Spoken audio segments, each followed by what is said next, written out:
Hey everybody, and welcome back to another Disney Lorcana video. My name is D-Town, and I am here on behalf of Interlude TCG Supplies, bringing you a deck profile and gameplay video.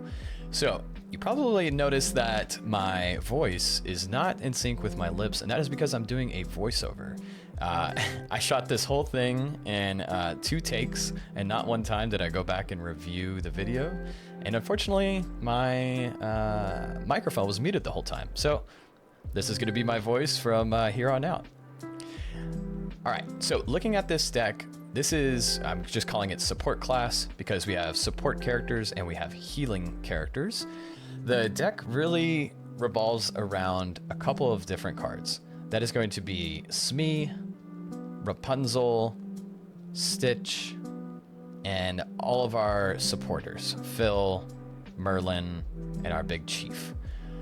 The main object of the deck is to provide aggression through luring with your supporters while also beefing up some of your smaller guys, and that way they make better trades on the board, trades that they normally couldn't make without the support. Things like Grandma Tala and Mickey Mouse are perfect for ramping up our deck to help get to our 7-drop threats, but they lack strength and they really get traded into pretty poorly. But the support helps out with this. Things like an early game Phil or a mid game Merlin can help push your Mickey Mouse and Grandma to a 4 strength rather than just a 1.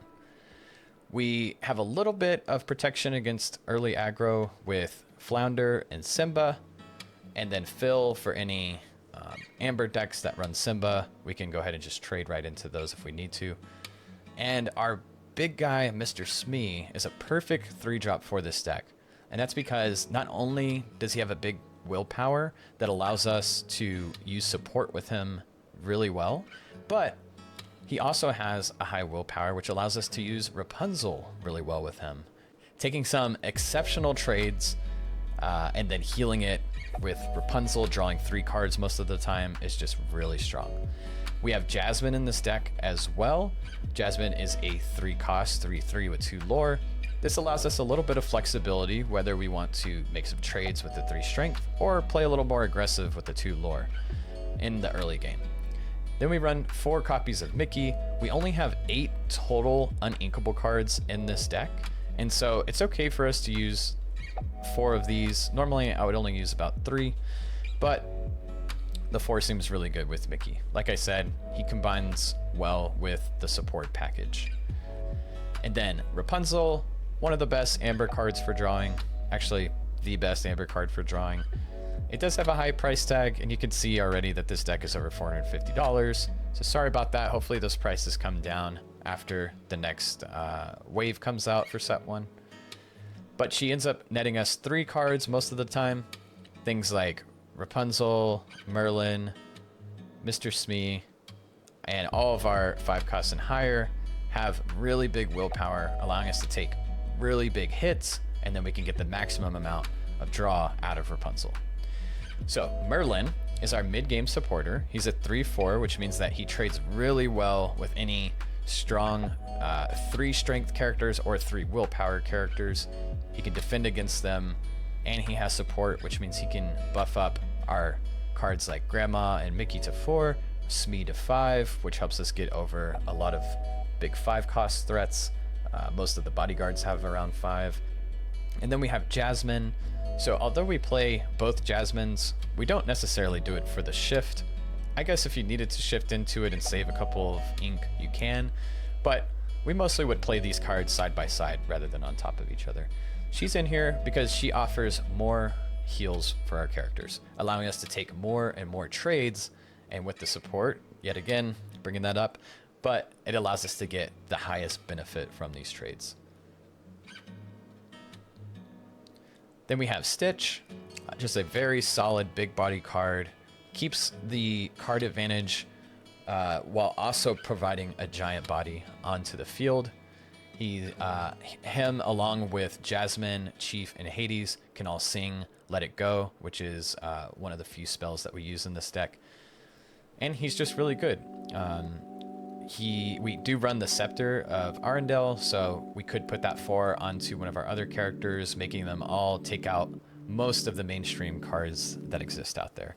He's also great for trading into things like Mad Hatter or other 4 willpower threats. Then we run Chief.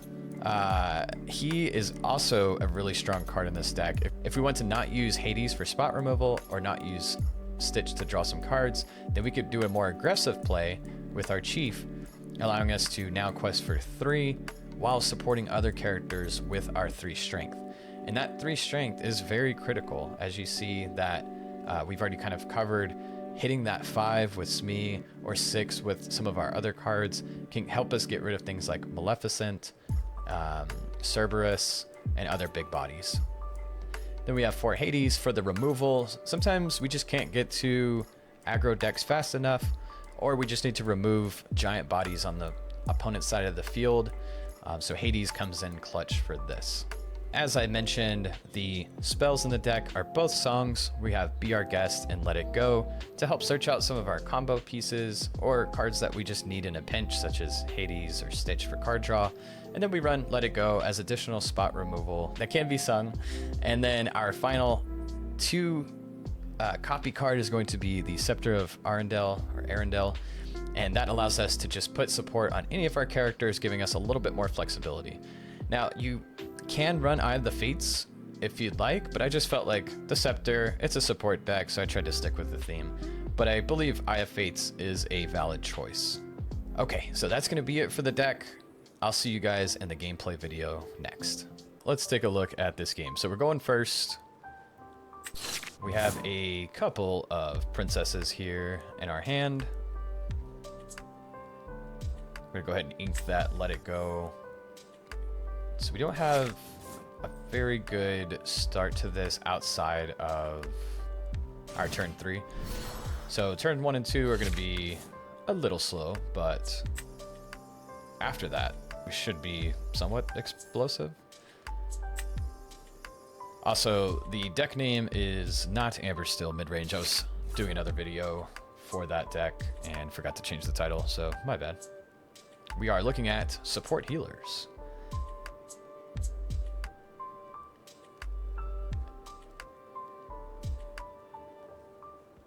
And right now I'm kind of thinking through whether or not I should play the Smee or play the Mickey Mouse on my next turn. So we have the Gaston that comes down. Because I have a lot of 3-drop options in my hand, I go ahead and give up on the Jasmine. And we go for the Smee here. Smee is an excellent trader into Gaston and a bunch of other things. And you can see that we're lining up our turn 4 here nicely with Rapunzel. Our opponent will let us trade, so that was nice of them.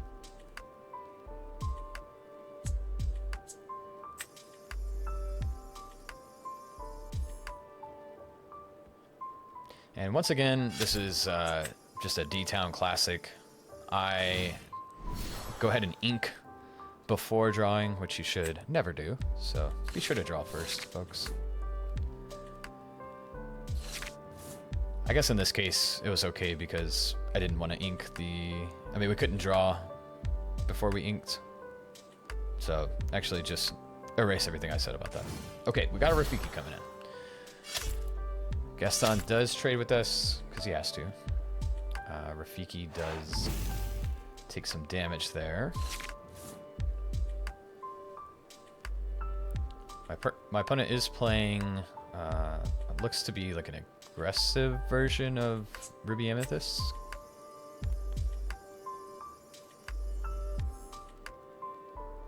And I'm gonna go ahead and get this grandma out here.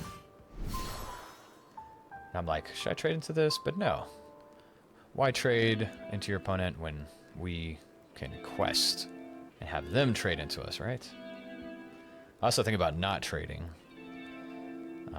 Things in my mind right now are just like, well, you know, Maui might come out or Dragon's Fire, or Dragon's Breath, whatever it's called.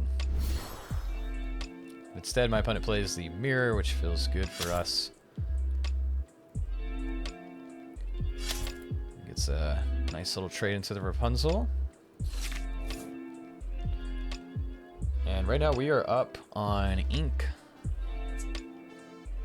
and somewhat card advantage, but they do have the Mirror, so gotta be careful with that. All right, we have 2 on the field, so Stitch feels really nice here. We also get the trade so that they can no longer sing "You Got," or not "You Got a Friend in Me." That is a Toy Story song. They can't sing "Friends on the Other Side." It's one of those Friends songs. Right, opts for the draw.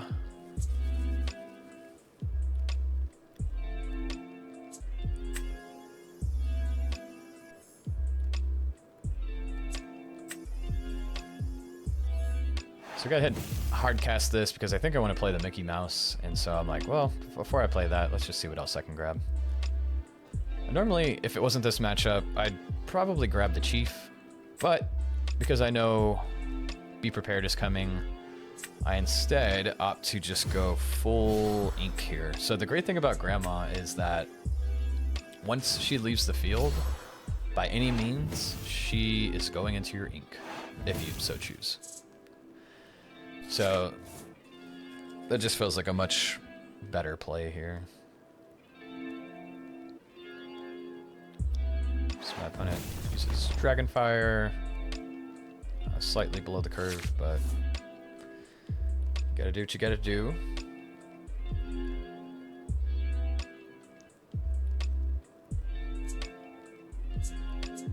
So I know Be Prepared turn is coming up next, and I'm deciding if I want to play aggressive, get some more cards out on the board, or if I want to just quest and pass.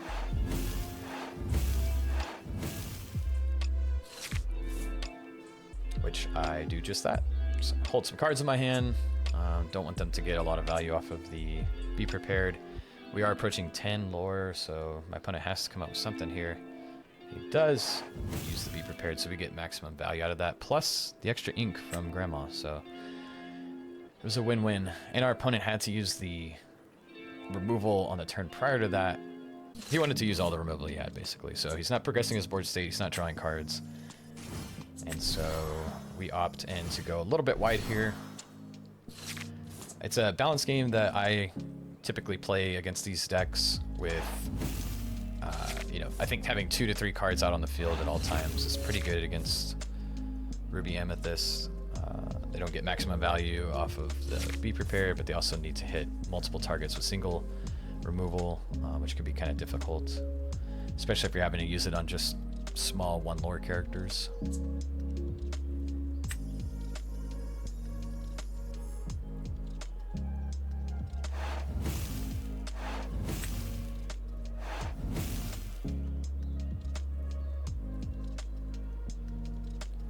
So we'll take another just slow turn here. Just playing at a snail's pace, which is kind of the motto, I guess, of control decks.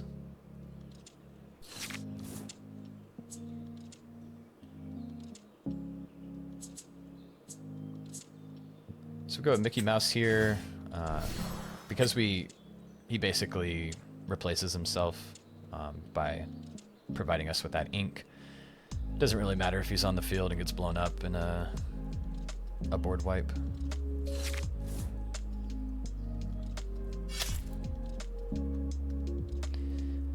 And what I'm looking at now is my Smee could smack into that Elsa.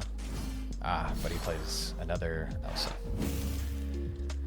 So it would be nice if Smee could smack into the Elsa and then we could draw some cards off of it, but it's gonna be a little bit harder to do that than I thought.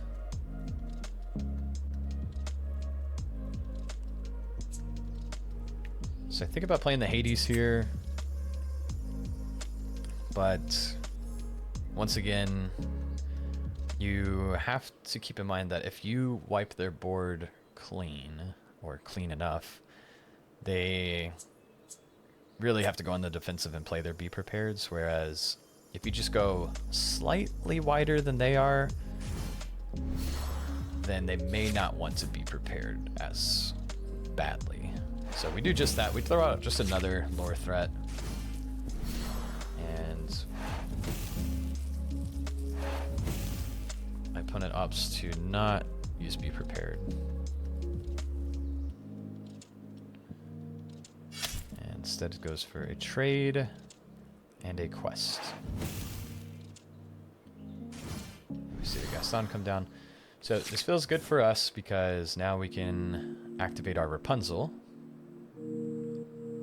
Before I get gung-ho, I'd look at the board state for a minute and realize I could play Scepter down to give Smee some support.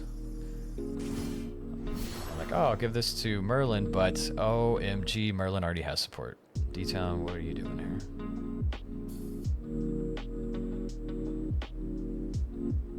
So support comes in pretty clutch here, allowing us to not only remove the Elsa, but we don't die, and we get the Rapunzel full 3-card draw. So it just feels really good all around. Gaston will have to trade into one of our cards. We have a much bigger lore lead than our opponent. We have a slightly higher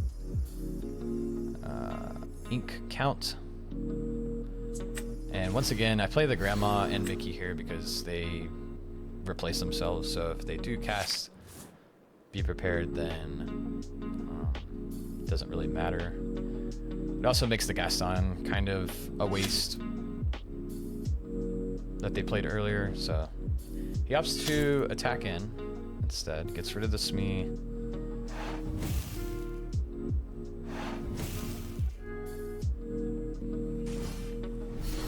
Plays out an Aladdin, but luckily for us, we have that good old spot removal from Hades. And I don't want to go too wide on the board, but in this case, the Aladdin is just too much of a lore swing. We can't have that happen. We get brought up to 16 here, which feels nice, although when you're playing against control, you really never know how much lore you will actually have. You see the Be Prepared come down. But once again, we get the extra ink. And you can start to see here how, with some of the trades we were making and some of the exchanges we were having, we are still in the lead against this control deck. But we are the aggressor as well. So I guess that's why I really enjoy this particular deck list. So we're able to get play a Stitch off the bat with no board off of a Be Prepared. That's 2 Be Prepareds down, I believe, from my opponent. So assuming they'll want to start looking for their next one. We are threatening lethal here, so they will have to have some removal options. And there's the Dragonfire. And we're so close here, and this is where I start to think, man, Eye of the Fates would be so good against this matchup. So if you are struggling with Ruby Amethyst, consider maybe swapping in a couple of Eye of the Fates. You have a much more interesting time against them. So I do like the Queen here. You can see that we have a total of 5 power split between these 2 characters, and they all have support. So we could easily quest and trade one into them. Once again, just showing the strength of the support characteristic. But the Maui comes down, makes easy work of us. A second Maui comes down, takes out the old man. How dare you? And then they get a nice little draw there. So I'm thinking I can play the Hades here. In fact, I do. And I think to myself, well, if he has the Be Prepared, He has to be prepared. So you either take the chance or you don't. If you're this close to winning, you just try your best. And that is one Dragonfire, so if he has another Dragonfire, he can definitely clean this up.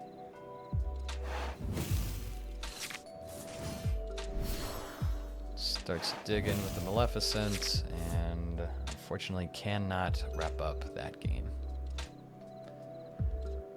So, yeah, I kind of go into a little bit of a spiel here about, you know, controlling your hand, controlling the board when you're playing against a control deck. Don't overstep, but also, you know, keep some aggro there. Just find that balance. You know, depending on the deck list that you're piloting, it's going to be a little bit different, but with this deck, you know, maybe keeping 2 to 3 threats on the board at all times. Even if there's just one lore characters, you'll eventually be able to spike up there. Keep your draw power up, and with blue especially, you'll be able to continue ramping against them. So, GG to my opponent, Pixelborn Lasers. Sorry. All right, jumping into game number 2. We will be going second. And we have that good old Smee and Rapunzel combo. If you are doing a mulligan, I would consider trying to find them. They can really help you speed up the process and get to some of your bigger threats while you're ramping.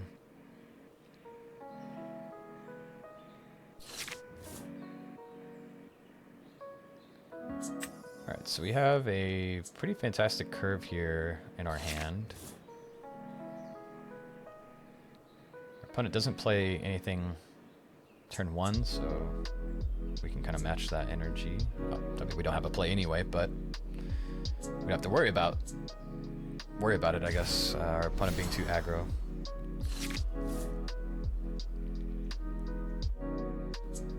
Alright, so they have the Grandma.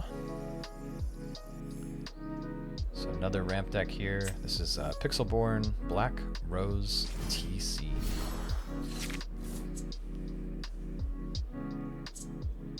It's gonna be a ramp fest, and he does run 1 jump ahead, so I'm assuming he's running Mickey as well, which means he will have a lot more cards than we have.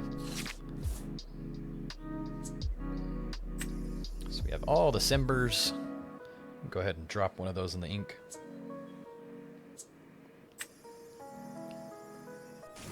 And since he doesn't really have any strong strength characters, I decided to just get the Mickey Mouse out.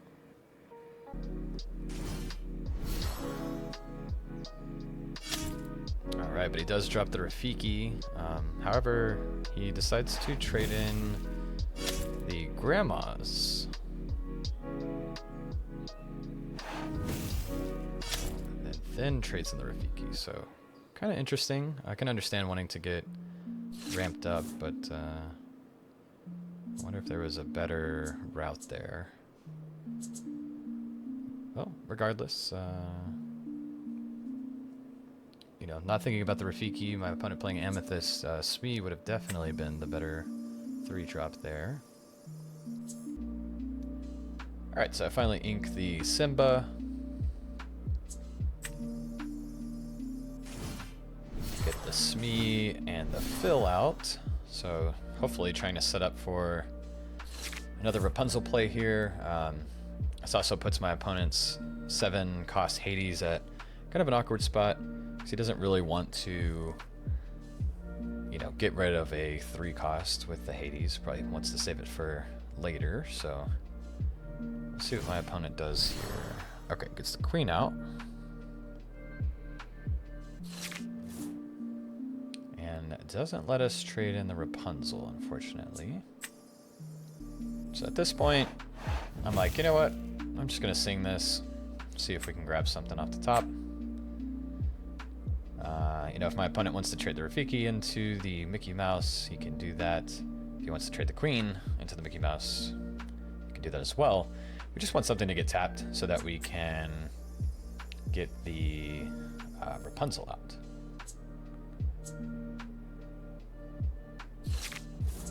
And so a bit of a slow turn for us, but we kind of have our hand ready for a lot of draw power, and we have a removal option. Okay, so he does tap the queen to draw, which means that now we can run our Smee into the queen. Get ourselves 3 new cards. And our Rafiki comes out.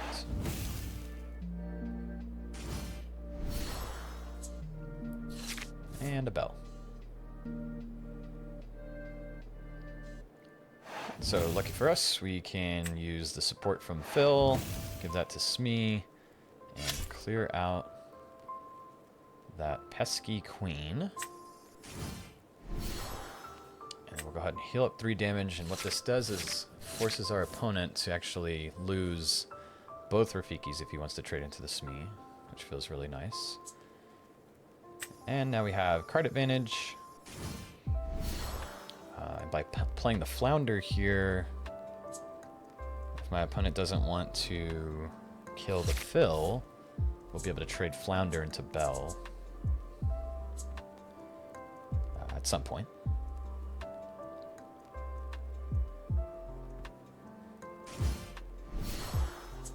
Okay, opponent plays a large threat. So we do have the option to use Hades on this Ursula.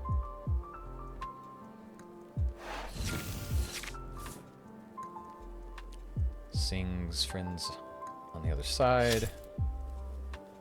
Trades with the Phil.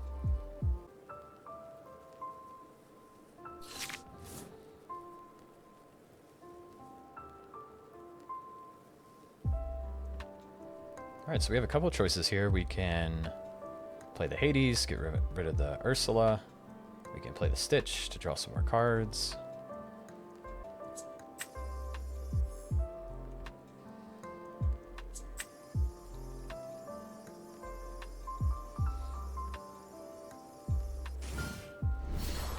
So I opt in for the card draw just to give us some more options later on. Also puts a giant body on the table for Belle if we want to crash into her.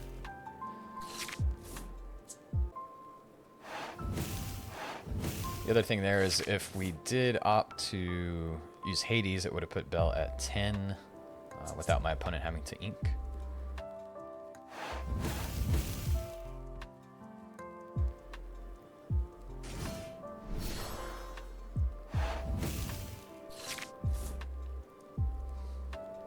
Alright, so we see the second Ursula come down.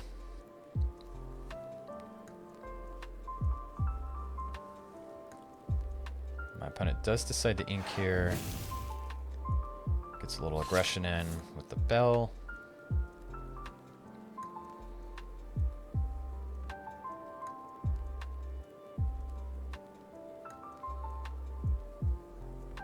So full of threats. We have 4 Hades, so what's the worst that can happen here?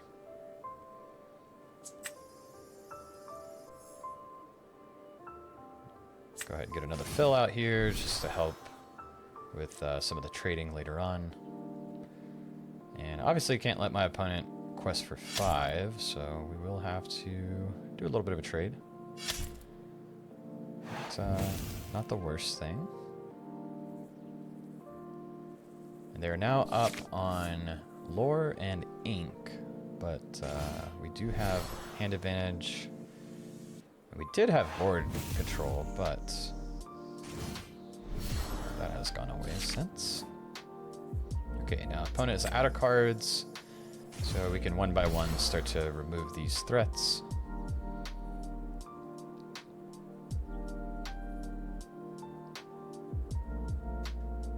Go ahead and get rid of the Hades here. I think the extra damage was potentially better than the extra lore. I could see an argument for both. Gets another let it go.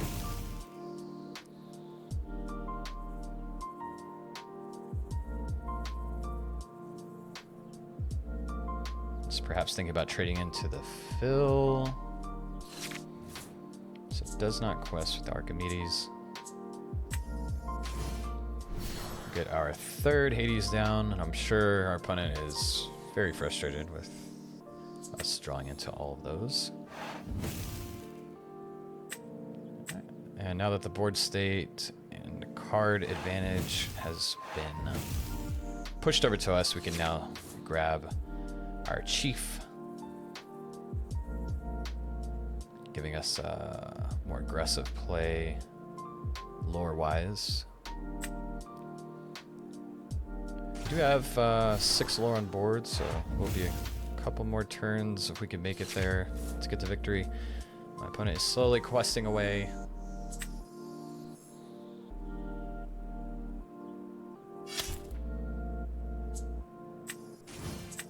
We're able to play out 5 lore on our turn. And basically my opponent has 1 chance now to take us down.